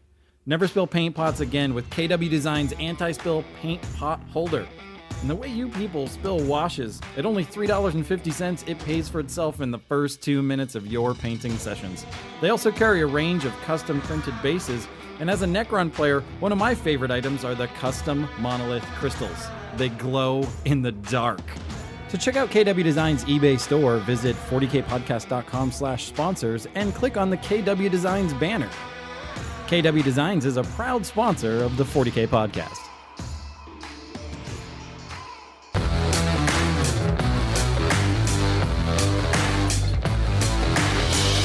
Thanks for listening to the 40K Podcast. We hope you liked the show. If you did, there are a ton of ways you could help support the show. We're on Twitter, Instagram, and Facebook. Visit our website for all our social media links as well as a schedule of our next live shows. If you're listening to the recorded version on YouTube, give us a thumbs up, subscribe, and make sure you click that fucking notification bell so you never miss a show. An audio-only version of the show is also available on iTunes and Google Play. You can also subscribe to hear us right here on Twitch. If any of that is too much of a pain in the ass, dude, just tell a friend. We'd really appreciate it. We're gonna go sober up, so we'll see you in 2 weeks. Peace, bitches.